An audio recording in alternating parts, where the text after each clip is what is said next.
എല്ലാ പ്രിയ പ്രേക്ഷകർക്കും വന്ധ്യതയുടെ കാണാപ്പുറങ്ങൾ എന്ന പ്രോഗ്രാമിലേക്ക് ഒരിക്കൽ കൂടി ഹൃദ്യമായ സ്വാഗതം. ഡോക്ടർ സാംപി അബ്രഹാം വന്ധ്യതാ ചികിത്സാ രീതികളെക്കുറിച്ച് നമ്മോട് സംസാരിക്കുന്നു. പലപ്പോഴും കത്തുകളും ഇമെയിലുകളൊക്കെ നമുക്ക് ചെറുപ്പക്കാരിൽ നിന്ന് ലഭിക്കാറുണ്ട്. ഡോക്ടറെ, ഞാൻ ലൈംഗികതയ്ക്ക് ഒരു അടിമയാണ്, ഇതിൽ നിന്ന് ഞാൻ എങ്ങനെ വെളിയിൽ വരും? നാം ഒരു കാര്യം വ്യക്തമായിട്ട് മനസ്സിലാക്കണം. അമിതമായിട്ടുള്ള ലൈംഗിക താല്പര്യങ്ങളുടെ പുറകിൽ ഒരു പ്രത്യേക കാരണം അല്ല, പല കാര്യങ്ങളുണ്ട്. ശാരീരികമായിട്ടുള്ള കാരണങ്ങളുണ്ട്, പ്രത്യേകിച്ച് ഹോർമോൺ തകരാറുകൾ ഇതിനൊരു കാരണമാണ്. നാം ജീവിക്കുന്ന സാഹചര്യങ്ങൾക്ക് അതിൽ വലിയൊരു പങ്കുണ്ട്. നമ്മുടെ മാനസിക അവസ്ഥയ്ക്കും അമിതമായിട്ടുള്ള ലൈംഗിക താല്പര്യത്തിന് ഒരു പങ്കുണ്ട്. സാധാരണ ലൈംഗികതയിൽ നിന്ന് വിഭിന്നമായിട്ടുള്ള ഒരു ലൈംഗിക ആസ്വാദനം അത് ഒരാളുടെ വ്യക്തി ജീവിതത്തെയും സമൂഹ ജീവിതത്തെയും ബാധിക്കുമ്പോഴാണ് നമ്മൾ അയാൾക്ക് സെക്ഷൽ അഡിക്ഷനാണ് എന്ന് പറയുന്നത്. എപ്പിലെപ്സിക്ക് വേണ്ടി കഴിക്കുന്ന മരുന്നുകൾ, മാനസിക പ്രശ്നങ്ങൾക്ക് വേണ്ടി കഴിക്കുന്ന ഗുളികകളൊക്കെ ചിലരിൽ അമിതമായിട്ടുള്ള ലൈംഗിക താല്പര്യം ഉണ്ടാക്കാറുണ്ട്. അമിതമായിട്ടുള്ള ഇന്റർനെറ്റ് ഉപയോഗം, ലൈംഗികമായിട്ടുള്ള വെബ്സൈറ്റുകളുടെ സ്ഥിരമായിട്ടുള്ള കാഴ്ച ഒക്കെ ഒരാളിനുണ്ടാക്കുന്ന ചിന്തകൾ ഇത്തരത്തിലുള്ള സെക്ഷൽ അഡിക്ഷന് കാരണമാണ്. ഒരാളുടെ സമൂഹ ജീവിതത്തെ ബാധിക്കാം, അയാളുടെ ആരോഗ്യത്തെ ബാധിക്കാം, അത് നിയമപരമായിട്ടുള്ള പ്രശ്നങ്ങളിലേക്ക് വഴിതെളിക്കും, കുടുംബ ബന്ധത്തിൽ അത് ഒലിച്ചിലുണ്ടാക്കും, പലരുമായിട്ടുള്ള ലൈംഗിക ബന്ധത്തിന് പ്രേരിപ്പിക്കപ്പെടുക, സ്ഥിരമായിട്ട് ഇത്തരത്തിലുള്ള ഇന്റർനെറ്റുകൾ കാണുക, അമിതമായിട്ടുള്ള സ്വയംഭോഗം, ഇതൊക്കെ ഈ തരത്തിലുള്ള സെക്ഷൽ അഡിക്ഷൻ്റെ ലക്ഷണങ്ങളാണ്. ഇത്തരത്തിലുള്ളവരാണ് പലപ്പോഴും അമിതമായിട്ടുള്ള ലൈംഗിക ചുവയുള്ള ടെലിഫോൺ സംഭാഷണത്തിലൊക്കെ ഇടപെടുന്നത്. ഇത്തരത്തിലുള്ള ലൈംഗിക പ്രശ്നങ്ങൾ പല സ്വഭാവ വൈകല്യങ്ങൾക്കും കാരണമാകും. മറ്റുള്ളവർ ലൈംഗിക ബന്ധത്തിൽ ഏർപ്പെടുന്നത് ഒളിച്ചു നിന്ന് കാണുന്നതിലുള്ള താല്പര്യം, അതിനാണ് ശാസ്ത്രീയമായിട്ട് ഞങ്ങൾ വോയറിസം എന്ന് പറയുന്നത്. അവരുടെ ലൈംഗിക വീഴ്ചകൾ മറ്റൊരാൾ കാണുന്നത് അവരിൽ താല്പര്യമുണ്ടാക്കും, അതിനാണ് എക്സിബിഷനിസം എന്ന് പറയുന്നത്. ഇത്തരത്തിലുള്ള ലൈംഗിക പ്രശ്നങ്ങളാണ് തീരെ കുഞ്ഞുങ്ങളുമായിട്ടുള്ള ലൈംഗിക ബന്ധത്തിൽ ആളുകളെ പ്രേരിപ്പിക്കുന്നത്, അതിനാണ് പീഡോഫിലിയ എന്ന് പറയുന്നത്. ഇത്തരത്തിലുള്ള ലൈംഗിക പ്രശ്നങ്ങൾ ഉണ്ട് എന്ന് നൂറ്റാണ്ട് മുമ്പ് തന്നെ മനുഷ്യൻ അറിഞ്ഞിരുന്നു. പലതരമായിട്ടുള്ള പേരുകളും അതിന് നൽകിയിരുന്നു. ഇത്തരത്തിലുള്ള ലൈംഗിക പ്രശ്നങ്ങളെക്കുറിച്ചുള്ള പഠനങ്ങളിൽ കണ്ടത് പലപ്പോഴും തന്നിലേക്ക് തന്നെ സ്വയം ഒതുങ്ങിക്കൂടുന്നവരിലാണ് ഇത്തരത്തിലുള്ള ലൈംഗിക പ്രശ്നങ്ങൾ കൂടുതലായി കാണപ്പെടുന്നത് എന്നുള്ളതാണ്. കാര്യം വെളിയിൽ ഒരാൾ നോക്കിയാൽ വളരെ ശാന്തനാണ്, യാതൊരു രീതിയിലുള്ള ഒരു ദുസ്വഭാവമില്ല എന്ന് കരുതുന്നവരാണ് പലപ്പോഴും ഇങ്ങനെയുള്ള ജീവിതത്തിന് അടിമകളാവുന്നത്. വിദ്യാസമ്പന്നരായിട്ടുള്ള ആളുകളിലാണ് ഇത്തരത്തിലുള്ള ലൈംഗിക പ്രശ്നങ്ങൾ കൂടുതലായി കാണപ്പെടുന്നതെന്ന് അറിയുമ്പോൾ നമുക്ക് അത്ഭുതമുണ്ടായെന്ന് വരും. പ്രത്യേകിച്ച് ഇന്റർനെറ്റിന്റെ അമിതമായിട്ടുള്ള ഉപയോഗം മധ്യവയസ്കരിൽ ഇത്തരത്തിലുള്ള പ്രശ്നങ്ങൾ ഉണ്ടാക്കുന്നതായിട്ട് ഇന്ന് പഠനങ്ങൾ വെളിവാക്കുന്നുണ്ട്. പലപ്പോഴും മാനസികമായിട്ടുള്ള അസ്ഥിരത, ഒരുതരം നിരാശ, അല്ലെങ്കിൽ എപ്പോഴും അമിതമായിട്ടുള്ള ഉത്കണ്ഠ ഉള്ളവരൊക്കെ ഇത്തരത്തിലുള്ള സ്വഭാവത്തിന് അടിമപ്പെടുമ്പോൾ അവരുടെ ആ സ്വഭാവ വൈകല്യത്തിന് ഒരു ശമനം നൽകുന്നതായിട്ട് ഒരു അനുഭവം അവർക്കുണ്ടാകുന്നു. അതുമൂലമാണ് ക്രമേണ അവർ ഇത്തരത്തിലുള്ള ലൈംഗിക ജീവിതത്തിലേക്ക് മാറ്റപ്പെടുന്നത്. പഠനങ്ങളിൽ പുറകിൽ നിൽക്കുന്ന കുഞ്ഞുങ്ങളിലും ചിലപ്പോൾ ഇത്തരത്തിലുള്ള പ്രശ്നങ്ങൾ കാണാറുണ്ട്. നമുക്കറിയാം, ഒരു പ്രശ്നം പലപ്പോഴും വേറൊരു പ്രശ്നത്തിലേക്ക് നയിക്കപ്പെടാറുണ്ട്. പലപ്പോഴും ഇക്കൂട്ടർക്ക് എപ്പോഴും ഒരു അനിശ്ചിതാബോധമുണ്ടാവും. അവർക്ക് അവരിൽ തന്നെ വിശ്വാസം കുറവായിരിക്കും. മറ്റുള്ളവരെപ്പോഴും അവരൊരു സംശയ ദൃഷ്ടിയോടെ മാത്രമേ കാണുകയുള്ളൂ. കുടുംബജീവിതത്തിൽ അവർക്ക് കൂടുതൽ പ്രശ്നങ്ങളുണ്ടാവും. അവർക്ക് പലപ്പോഴും നിരാശ കൂടുതലായിരിക്കും. കുടുംബ പ്രശ്നങ്ങൾ പരിഹരിക്കാനായിട്ടുള്ള കഴിവ് ഇക്കൂട്ടരിൽ കുറവായിരിക്കും. പലപ്പോഴും നമ്മൾ അവരുടെ പ്രവർത്തന മണ്ഡലം എടുക്കുകയാണെങ്കിൽ, കുട്ടികളാണെങ്കിൽ അവരുടെ പഠനത്തിൽ പെട്ടെന്ന് അവർ പുറകോട്ട് വരിക, തൊഴിലിൽ നല്ല രീതിയിൽ പ്രവർത്തിച്ചിരുന്നവർ അവിടെ പരാജയമാവുക, അല്ലെങ്കിൽ തൻ്റെ ഒരു അധ്യാപകനാണെങ്കിൽ പഠിപ്പിക്കുന്ന കാര്യത്തിലുള്ള താല്പര്യം കുറയുക, ബിസിനസ്സിൽ ഇടപെടുന്ന ഒരാളാണെങ്കിൽ ബിസിനസ്സിൽ ഉണ്ടാകുന്ന തകർച്ചയുടെ പുറകിൽ പലപ്പോഴും ലൈംഗിക പ്രശ്നങ്ങൾ ഒരു കാരണമാവാം. നമുക്കൊരിക്കലും ഒരു ടെസ്റ്റ് കൊണ്ട് ഒരാൾക്ക് ഇത്തരത്തിലുള്ളൊരു സ്വഭാവ പ്രശ്നമുണ്ട് എന്ന് പറയുവാൻ പറ്റുകയില്ല. നമ്മൾ ഒരാളുടെ ശാരീരികമായിട്ടുള്ള പഠനങ്ങൾ ചെയ്യണം, ഹോർമോൺ പരിശോധനകൾ ചെയ്യണം, കുടുംബത്തിലുള്ള ആളുകളുമായിട്ട് അയാളെക്കുറിച്ചുള്ള വിവരങ്ങൾ നമ്മൾ ശേഖരിക്കണം, അയാളുടെ തൊഴിൽ രംഗത്ത് അയാളുമായി ഇടപെടുന്ന ആളുകളുമായിട്ട് അയാളെ പറ്റിയുള്ള വിവരങ്ങളൊക്കെ ശേഖരിച്ചെങ്കിൽ മാത്രമേ നമുക്ക് വ്യക്തമായിട്ടുള്ള ഒരു തീരുമാനത്തിലെത്തുവാൻ കഴിയുകയുള്ളൂ. അവരെ ഇത്തരത്തിലുള്ള ജീവിതത്തിൽ നിന്ന് വെളിയിൽ കൊണ്ടുവരാനായിട്ട് നമുക്ക് കഴിയും. അവർക്ക് ഒരു ഡോക്ടറുടെ സഹായം ആവശ്യമാണ്, മാനസിക രോഗ വിദഗ്ധന്റെ സഹായം ആവശ്യമാണ്, കൗൺസിലറുടെ സഹായം ആവശ്യമാണ്. അങ്ങനെ പല തരം ആളുകളുടെ ഒരു കൂട്ടായ പ്രവർത്തനത്തോടെ മാത്രമേ ഈ ഒരു അവസ്ഥയിൽ നിന്ന് ഒരാളെ മോചിപ്പിക്കാനാവൂ. ഇത്തരത്തിൽ പെട്ടെന്ന് സ്വഭാവത്തിൽ മാറ്റമുണ്ടാകുന്ന ഒരാൾക്ക് തലച്ചോറിൽ ട്യൂമർ ഇല്ല എന്നുകൂടി നാം ഉറപ്പുവരുത്തേണ്ടതാണ്. തലയിലുണ്ടാകുന്ന ട്യൂമറുകളും ഇത്തരത്തിലുള്ള പ്രശ്നങ്ങൾക്ക് ഒരു കാരണമാണ്. ഫ്രണ്ടൽ അല്ലെങ്കിൽ ടെമ്പറൽ ഭാഗത്തിന് തകരാറുള്ളവരിലാണ് നമ്മൾ സാധാരണയായി ഇത്തരത്തിലുള്ള ബിഹേവിയർ കൂടുതൽ കാണുന്നത്. ഒരാളെ ഈ അവസ്ഥയിൽ നിന്ന് നമുക്ക് വെളിയിൽ കൊണ്ടുവരാൻ എന്തുമാത്രം കഴിയുമെന്നുള്ളത് അയാളുടെ മാനസിക പ്രശ്നങ്ങളിലൂടെ ഇതിൻ്റെ പിറകിലുണ്ടോ എന്നുള്ളതിനെ ആസ്പദമാക്കിയാണ്. അവർക്ക് അമിതമായിട്ടുള്ള ദേഷ്യമുള്ളവരാണോ, ക്രിമിനൽ സ്വഭാവമുള്ളവരാണോ, ഇത്തരത്തിലുള്ള ചിന്തകൾ അവരെ ഒരുതരം ക്രിമിനൽ സ്വഭാവത്തിലേക്ക് നയിക്കുന്നുണ്ടോ, ഒരാളുടെ വേദനയിൽ നിന്ന് സുഖം കണ്ടെത്തുന്ന ഒരു മാനസികാവസ്ഥയാണോ അവർക്കുള്ളത്, ഇങ്ങനെ പല കാര്യങ്ങൾ പഠിച്ചുവെങ്കിൽ മാത്രമേ നമുക്ക് ഒരാളെ ഈ സ്വഭാവത്തിൽ നിന്ന് വെളിയിൽ കൊണ്ടുവരാൻ കഴിയുമോ എന്ന് നമുക്ക് വ്യക്തമായി പറയുവാൻ കഴിയൂ. എങ്ങനെ ഒരാൾ ഇങ്ങനെ അവസ്ഥ ഒരാൾക്കുണ്ടായിരിക്കുവാനായിട്ട് അയാളെ സഹായിക്കാം? ഒന്ന്, അയാളുടെ ആത്മവിശ്വാസം വളർത്തുക എന്നുള്ളതാണ്. കുഞ്ഞുങ്ങളിൽ നമ്മൾ എപ്പോഴും ശ്രദ്ധിക്കണം, കുഞ്ഞുങ്ങൾക്ക് ആത്മവിശ്വാസം നൽകുവാൻ നമ്മൾ ശ്രദ്ധിക്കണം. പലപ്പോഴും അവർ കഴിവ് കുറവാണ്, അല്ലെ പഠനത്തിൽ പുറകിലാണ് എന്നൊക്കെ പറഞ്ഞ് അവരെപ്പോഴും പുറന്തള്ളുന്നത് ഇത്തരത്തിലുള്ള ജീവിത രീതിയിലേക്ക് അവരെ പ്രേരിപ്പിച്ചു എന്ന് വരാം. പ്രത്യേകിച്ച് കുഞ്ഞുങ്ങളിൽ ഒരാൾ പഠനത്തിൽ പുറകോട്ടാണ്, മറ്റുള്ളവരൊക്കെ മിടുക്കലാണെങ്കിൽ ഇവനെ എപ്പോഴും ഒറ്റപ്പെടുത്തുന്നത് ഇങ്ങനെയുള്ള സ്വഭാവ വൈകല്യങ്ങൾക്ക് കാരണമാകും. ഇന്റർനെറ്റ് കുഞ്ഞുങ്ങൾ ഉപയോഗിക്കുമ്പോൾ മാതാപിതാക്കൾ പ്രത്യേകം ശ്രദ്ധിക്കണം. കാരണം ഇന്റർനെറ്റ് സെക്ഷൽ അഡിക്ഷൻ എന്ന് പറയുന്നത് സാധാരണ ജീവിക്കുന്ന ഒരാളിൽ പോലും വരുവാൻ സാധ്യതയുള്ള ഒരു അവസ്ഥയാണ്. ജീവിതത്തിലുണ്ടാകുന്ന മാനസിക പ്രശ്നങ്ങളെ ഒരു ആധ്യാത്മിക ചിന്തയോടെ അഭിമുഖീകരിക്കുവാൻ കഴിയുമ്പോൾ തന്നെ പലപ്പോഴും ഇങ്ങനെയുള്ള പ്രശ്നത്തിൽ നിന്ന് കരകയറുവാൻ നമുക്ക് സാധിക്കും. അതുകൊണ്ട് കുഞ്ഞുങ്ങൾക്ക് ആത്മീക ചിന്ത നൽകുവാൻ നാം എപ്പോഴും ശ്രദ്ധിക്കണം. എന്താണ് അവർക്കുള്ള അപകടങ്ങൾ? ഇത്തരത്തിലുള്ള ജീവിതം അവർക്ക് എയ്ഡ്സ്, രക്തത്തിൽ കൂടി പകരുന്ന മഞ്ഞപ്പിത്തം, രക്തത്തിൽ കൂടി പകരുന്ന ലൈംഗിക രോഗങ്ങൾ, ഇവയ്ക്കുള്ള സാധ്യതകൾ കൂട്ടും. നമുക്കറിയാം, ഇത്തരത്തിലുള്ള മാരകമായിട്ടുള്ള രോഗങ്ങൾ വന്നാൽ പിന്നീട് അയാളെ തിരിച്ചു കൊണ്ടുവരുവാൻ എളുപ്പമല്ല. ഞാൻ പറയാൻ ശ്രമിക്കുന്നത്, ലൈംഗികമായിട്ടുള്ള പ്രശ്നങ്ങൾ നിങ്ങൾക്കുണ്ടാകുന്നുണ്ടെങ്കിൽ പ്രാരംഭഘട്ടത്തിൽ തന്നെ അതിൽ നിന്ന് കരകയറുവാൻ ശ്രമിക്കുക. അതുമായി മുമ്പോട്ട് പോകുന്നത് നമ്മുടെ മടിയിൽ നമ്മൾ തീ വെച്ച് കളിക്കുന്നത് പോലെയാണ്. കാരണം ഇത്തരത്തിലുള്ള പ്രശ്നങ്ങൾ നിങ്ങൾക്ക് മാനസികവും ശാരീരികവുമായിട്ടുള്ള സ്ഥിരമായിട്ടുള്ള രോഗങ്ങൾ നിങ്ങൾക്ക് സമ്മാനിച്ചു എന്ന് വരാം. നിങ്ങളുടെ ജീവിതം ഒരു പൂർണ്ണ പരാജയമായി മാറിത്തീരുവാൻ ഇത്തരത്തിലുള്ള ജീവിത രീതികൾ വഴിതെളിക്കും എന്ന് നാം പ്രത്യേകം ഓർക്കേണ്ടതായിട്ടുണ്ട്. ഇനി കത്തുകൾക്കുള്ള മറുപടിയാണ്. ഈ പ്രോഗ്രാമിലൂടെ നിരവധി കത്തുകളാണ് ഞങ്ങൾക്ക് കിട്ടിക്കൊണ്ടിരിക്കുന്നത്. അതിൽ നിന്നും തിരഞ്ഞെടുത്ത ചില കത്തുകൾക്ക് ഡോക്ടർ ഇപ്പോൾ മറുപടി നൽകുന്നു.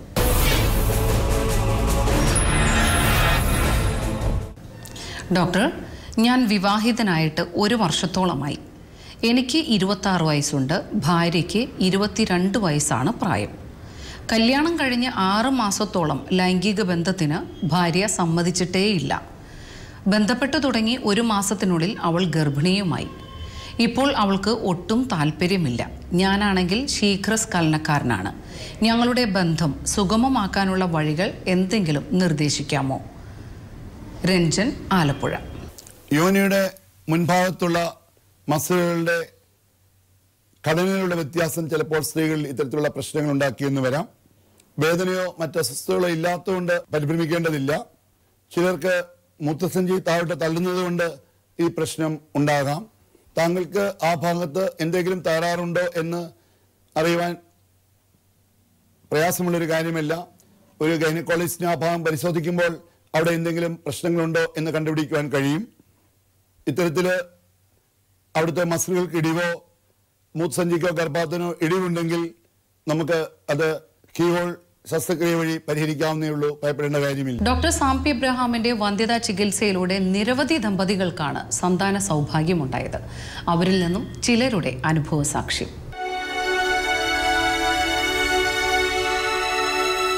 ആ പ്രതീക്ഷ നഷ്ടപ്പെട്ടൊരവസരത്തിലാണ് ഈ കുഞ്ഞിനെ കിട്ടിയത്.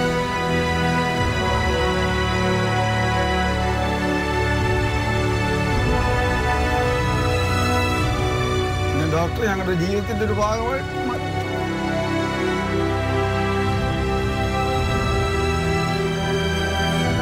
ഞങ്ങൾ ഒരുപാട് സഹായിച്ച് ഇപ്പോഴും സഹായിച്ചുകൊണ്ടിരിക്കുവാണ്.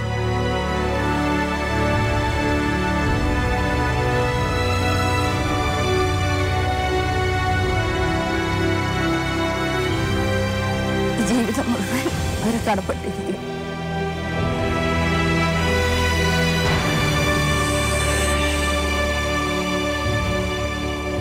15 വർഷമായി കല്യാണം കഴിഞ്ഞിട്ട് ഒരുപാട് ഹോസ്പിറ്റലിൽ കയറി ഇറങ്ങി, അങ്ങനെയൊന്നും ഫലം ഉണ്ടായില്ല. ചേട്ടൻ്റെ ഫ്രണ്ട്സ് വഴിയാണ് ഞങ്ങൾ ഇവിടെ ചങ്ങനാശ്ശേരിയിലെത്തിയതും ശ്യാം ഡോക്ടറെക്കുറിച്ച് അറിയാനും ഞങ്ങൾക്ക് ഇടയുണ്ടായത്. ഞങ്ങൾ 2 വർഷത്തെ ചികിത്സയ്ക്ക് ശേഷം ഞങ്ങൾക്ക് ഇക്കഴിഞ്ഞ മെയ് 25-ാം തീയതി 2 ആൺകുഞ്ഞുങ്ങൾ പിറന്നു. അതിന് ദൈവത്തോടും ഡോക്ടറോടത്തും എൻ്റെ ജീവിതകാലം മുഴുവൻ ഞാൻ കടപ്പെട്ടിരിക്കുന്നു. എല്ലാവരോടും നന്ദി. ഒരിക്കലും എനിക്ക് ഡോക്ടറെയും കുടുംബത്തെയും മറക്കാനോ ഒന്നും സാധിക്കില്ല. ഞങ്ങളുടെ കല്യാണം കഴിഞ്ഞ് 12 വർഷം കഴിഞ്ഞു. ഒരുപാട് ഹോസ്പിറ്റലിൽ പോയി, കുറേ ഡോക്ടർമാരെ കണ്ടു, മരുന്ന് കഴിച്ചു, അതിലൊന്നും ശരിയായില്ല. ഇവിടെ വന്ന് ഈ ഡോക്ടറെ കണ്ടപ്പോൾ ഡോക്ടർ പറഞ്ഞു എന്തെങ്കിലും ശരിയാവുമെന്ന് പറഞ്ഞു. ലേപ്രോസ്കോപ്പി കഴിഞ്ഞു, പിന്നീട് ശരിയായി. ഞങ്ങൾക്കൊരു 2 കുട്ടികളെ തന്നു, ഒരു ആൺകുട്ടി ഒരു പെൺകുട്ടി. മോളുടെ പേര് ദീപ്യ, മോൻ്റെ പേര് ദക്ഷിത്. ഡോക്ടർ ഞങ്ങൾ ദൈവം തന്നെയാണ്. ഇവിടെ ഹോസ്പിറ്റലിലെ സ്റ്റാഫുകളും പ്രത്യേകിച്ച് ശോഭ സിസ്റ്റർ ഞങ്ങളെ ഒരുപാട് ഹെൽപ്പ് ചെയ്തിട്ടുണ്ട്. നമ്മളെ വീട്ടിലെ ഞങ്ങളെ ഒരു അംഗങ്ങളെ പോലെ തന്നെയാണ്. കുട്ടികളില്ലാണ്ട് ഒരുപാട് ഒക്കെ നമ്മുടെ ലോകത്തിലുണ്ട്. എല്ലാവരും സാം ഡോക്ടറെ വന്ന് കാണണം.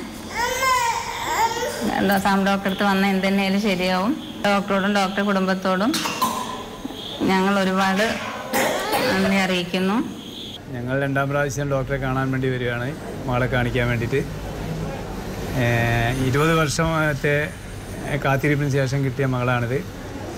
അപ്പോൾ ഇത്തരം ചികിത്സ പല സ്ഥലങ്ങളിലുണ്ടെങ്കിലും ഇത്രത്തോളം വിജയ ശതമാനമുള്ളത് എൻ്റെ അറിവിൽ ഇവിടെ മാത്രമാണെന്ന് എനിക്ക് തോന്നുന്നത്.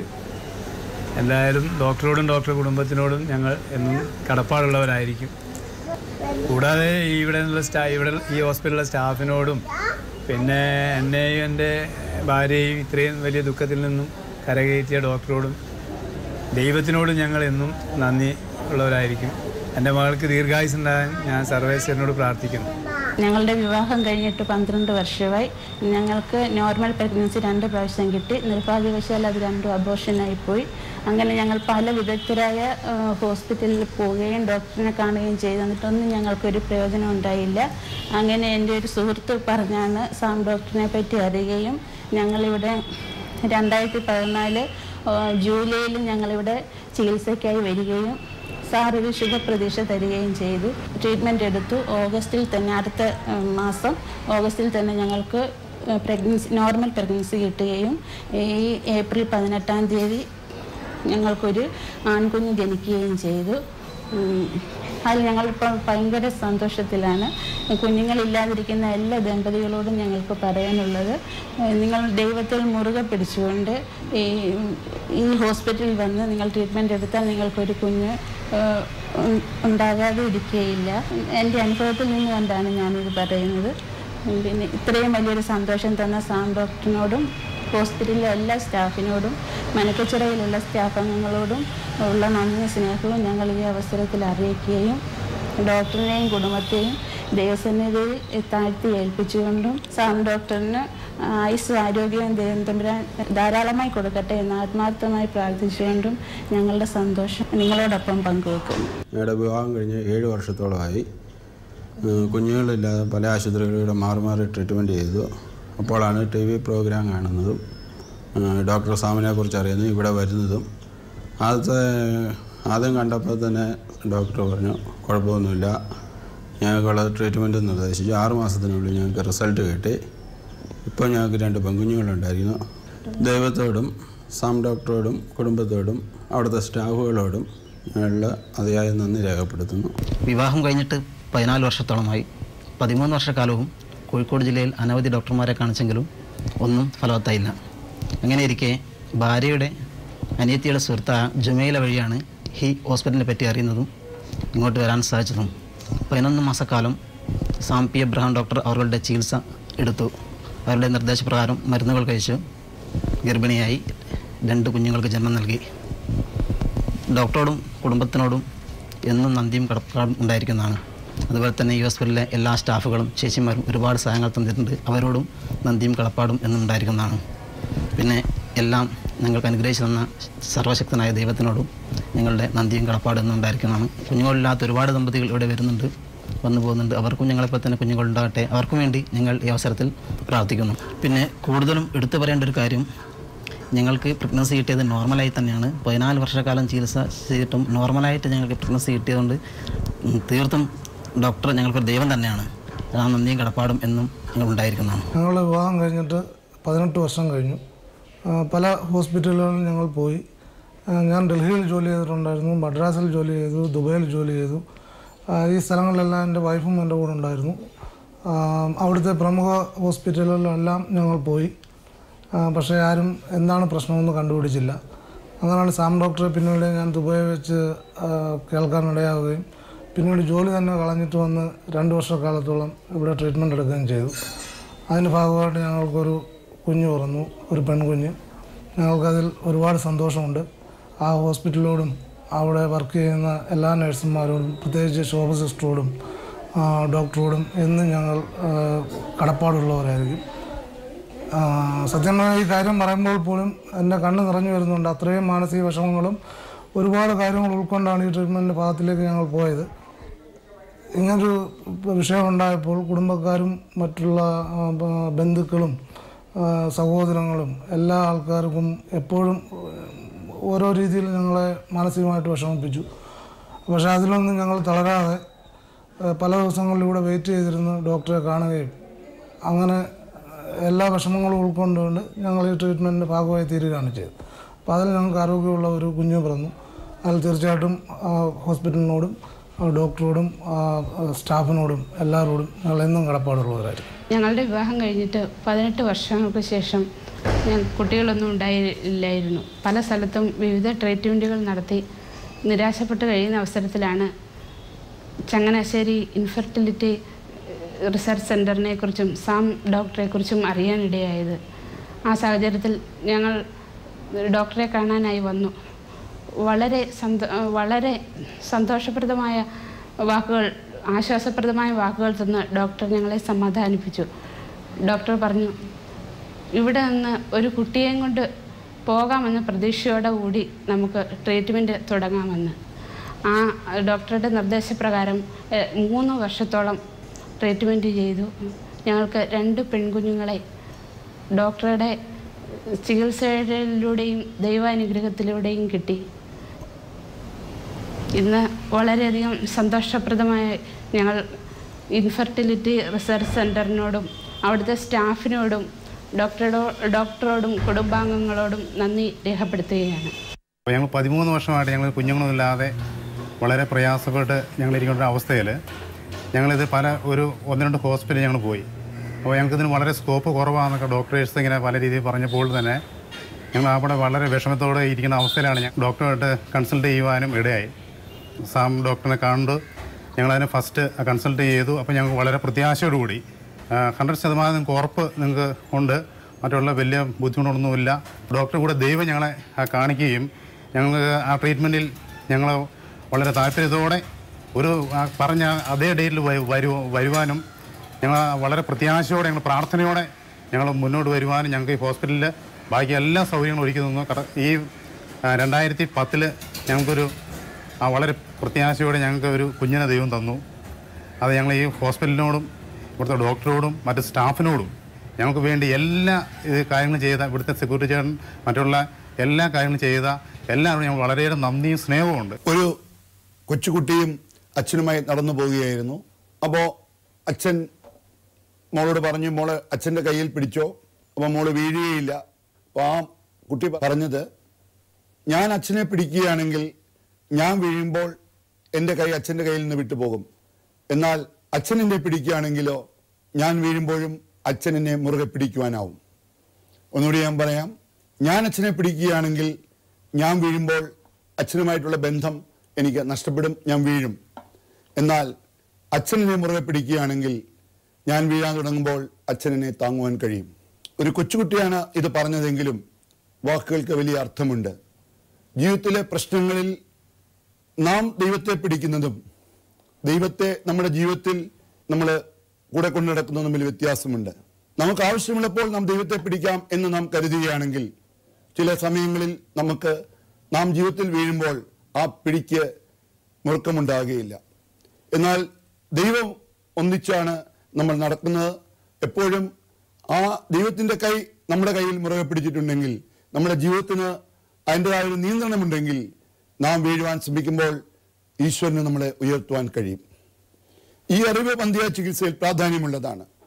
നമുക്ക് ആവശ്യം വരുമ്പോൾ ഈശ്വരനെ ഓർക്കുകയും പ്രാർത്ഥിക്കുകയുമല്ല, നമ്മുടെ ജീവിതത്തിൽ ഈശ്വരന് സ്ഥാനം വരുമ്പോൾ, നിങ്ങൾ ജീവിതത്തിൻ്റെ പ്രശ്നങ്ങളുടെ മുമ്പിൽ നിങ്ങൾ തകരുവാൻ തുടങ്ങുമ്പോൾ ആ കൈ നിങ്ങളെ വീഴ്ചയിൽ നിന്ന് ഉയർത്തും. തീർച്ചയായിട്ടും ആ കൈ നിങ്ങൾക്ക് വലിയൊരു താങ്ങലാവും. എത്ര വഴുവഴുപ്പുള്ള സ്ഥലത്തുകൂടിയും നിങ്ങൾക്ക് വീഴാതെ മുമ്പോട്ട് പോകാൻ കഴിയും. നമുക്കറിയാം, പന്തിയ ചികിത്സയിൽ എന്നുള്ളത് വഴുവഴുപ്പുള്ള ഒരു മാർഗത്തിലൂടെ നാം നടന്നു പോകുന്നത് പോലെയാണ്. ജീവിത ബന്ധങ്ങൾ എപ്പോൾ വേണമെങ്കിലും തകരാറിലാവാം. അങ്ങനെയുള്ള പ്രശ്നങ്ങളിൽ നാം എപ്പോഴും ഈശ്വരൻ നമ്മളെ പിടിക്കുവാൻ അനുവദിക്കുക. വന്ധ്യ എന്നൊരു ശാപമല്ല. വന്ധ്യയ്ക്ക് വ്യക്തമായിട്ടുള്ള ചികിത്സകളുണ്ട്. ഇത്തരത്തിലുള്ള ചികിത്സയുടെ പ്രയോജനം സാധാരണക്കാരാൾക്ക് ലഭിക്കണമെന്ന് എൻ്റെ മാതാപിതാക്കൾക്ക് വളരെ ആഗ്രഹമുണ്ട്. നമുക്ക് ഒരുമിച്ച് വന്ധ്യക്കെതിരെ പടപൊരുതാം. നന്ദി, നമസ്കാരം.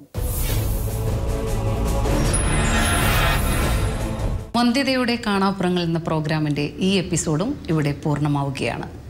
ഈ പ്രോഗ്രാമിനെ കുറിച്ചുള്ള നിങ്ങളുടെ അഭിപ്രായങ്ങളും കത്തുകളും ഇമെയിലുകളും ഞങ്ങൾക്ക് അയയ്ക്കുക. ഞങ്ങളുടെ വിലാസം: Abraham's advanced infertility research centre, 3D laparoscopic 4D ultrasound colposcopy, ICSI with sexual research and health care unit, near bishop palace, Adakkad chambers, Changanassery. Phone 048124103562, 2425919.